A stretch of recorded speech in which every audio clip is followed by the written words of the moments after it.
Hello and namaskar and nice to meet you. This is Ovik with you.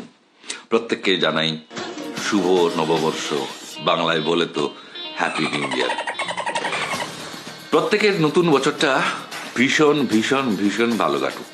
যখন নববর্ষ অর্থাৎ বাংলায় happy new ইয়ারের উইশ করা হয়, করলে ভালো তো লাগেই, কিন্তু ভালোটা রাখবে কে?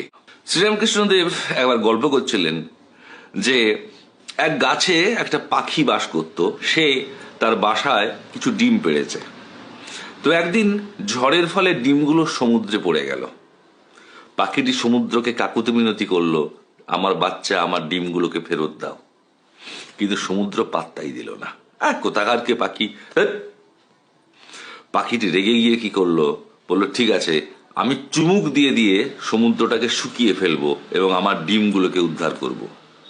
পাখির এই প্রতিজ্ঞা শুনে সমুদ্র আর হেসে বাঁচে না, বলে তুই একটা ছোট্ট পাখি, তোর ঠোঁটে কতটুকুই বা জল ধরবে, তোর 10 জন্ম কেটে গেলেও আমার কিচ্ছু যায় আসবে না, আমার জল কম হবে না। কিন্তু পাখিটি তার জেদে, তার পুরুষকারে অবিচল। সে প্রত্যেক দিন প্রত্যেকটা ঘন্টায় ঠোঁটে অল্প অল্প অল্প অল্প করে জল নিয়ে সমুদ্রটাকে শুষে নেওয়ার দুঃসাধ্য অসাধ্য প্রচেষ্টায় নিয়োজিত রয়েছে। স্বাভাবিকভাবেই এর কোনো ফল হয়নি। সমুদ্র তার আগের মতোই আছে, পাখিটাই বরং ক্লান্ত হয়ে যাচ্ছে, অন্য পাখিরা হাসাহাসি করছে। তো তখন সেই সময় দেবর্ষি নারদ ওই রাস্তা দিয়ে যাচ্ছিলেন।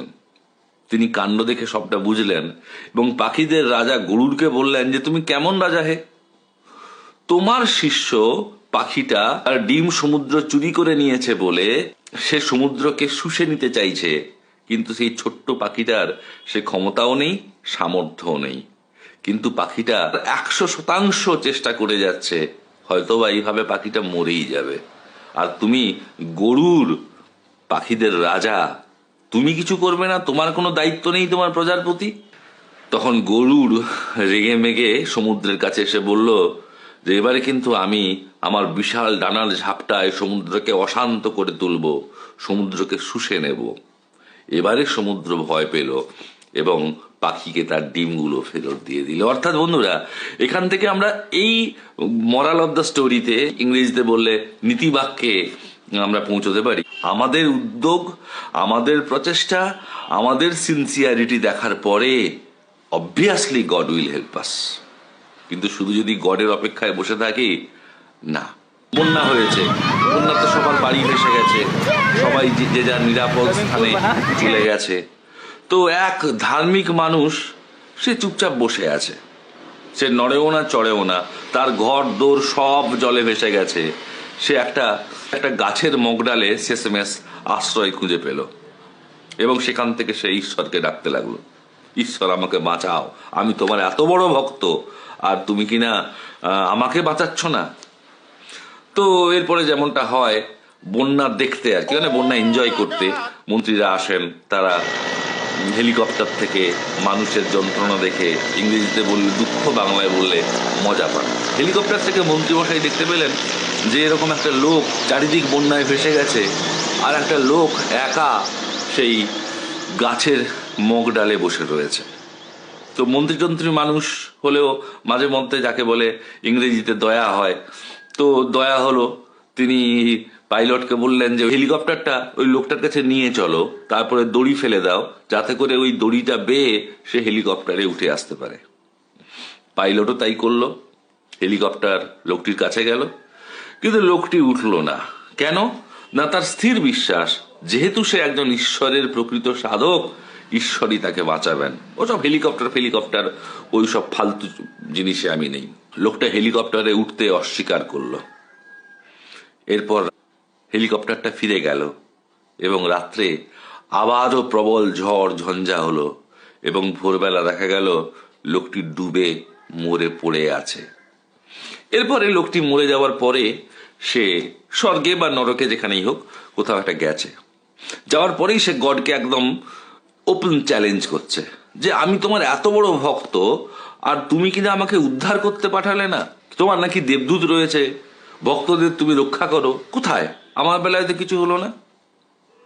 তখন ঈশ্বর, বাংলায় বললে গড, মৃদু হেসে বললেন, আচ্ছা, হেলিকপ্টারটা তো গেছিল, হেলিকপ্টারটাকে তো পাঠিয়েছিলাম, তোমাকে দড়িটা ধরে ওই দড়ি বেয়ে হেলিকপ্টারে উঠতে হতো। তুমি সেই চেষ্টা করনি। তুমি কিছু করবে না আর আমি সবটা প্লেটে করে তোমার সামনে সাজিয়ে দেব। জীবনটা এত সহজ কেক ওয়াক নয়। সবকিছু উপরওয়ালার হাতে ছেড়ে দিয়ে নিশ্চিন্তে ঘুম দিলাম।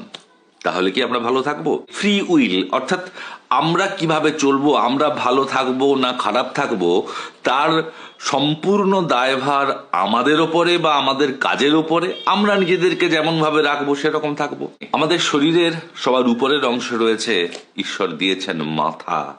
এই কারণেই দিয়েছেন যাতে আমরা সবার উপরে আমাদের মস্তিষ্ক, আমাদের যুক্তি, বুদ্ধি, বিচার, বিবেচনা এগুলোকে স্থান দিই। এগুলো যদি আমরা ব্যবহার না করে বলে বাবা পার করেগা বলে বসে থাকি চুপচাপ, না, ওই নদী পারাপার আর হয়ে উঠবে না। আপনি কোথাও একটা যেতে চাইছেন, কিন্তু আপনি রাস্তা চেনেন না।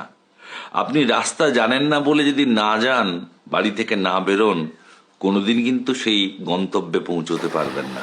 শ্রীমদ্ ভগবত গীতাতে যখন অর্জুন যুদ্ধ করতে নারাজ, কারণ তার মনে হয়েছে যে তার হাতে এই কুরুক্ষেত্রের রণাঙ্গনে বহু আত্মীয় স্বজন নিহত হবেন, তখন শ্রীকৃষ্ণ অর্জুনকে বিশ্বরূপ দেখালেন। তিনি বললেন, ময়ই বেতা নিহতা পূর্বমেব নিমিত্ত মাত্রং ভব সব্যসাচিন। অর্থাৎ এদেরকে তো আমি আগেই মেরে রেখেছি।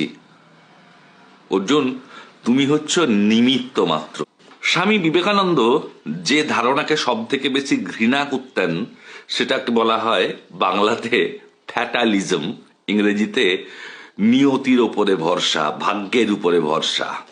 তিনি বলেছেন, it is the coward who says that there is ফেট।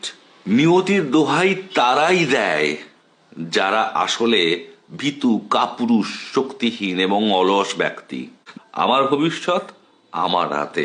একটা গরু বাঁধা রয়েছে, বড় জোর সে 30 ফুট পর্যন্ত দড়ি দিয়ে বাঁধা এবং 30 ফুট পর্যন্ত সে ঘাস খেতে পারে।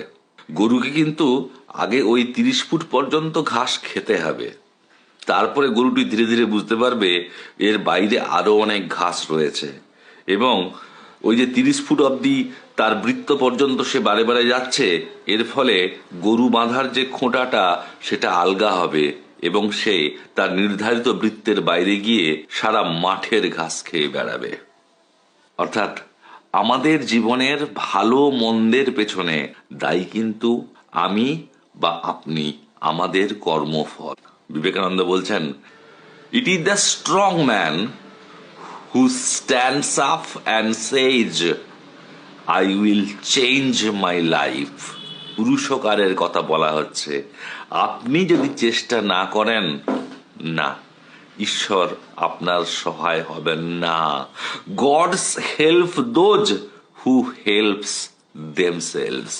ভগবান পুরোটাই আপনার মুখে লাড্ডু তুলে দেবেন, না, বাস্তবে এটা হয় না। ভগবান বলেছেন, না আত্মা নদত সাময়েত।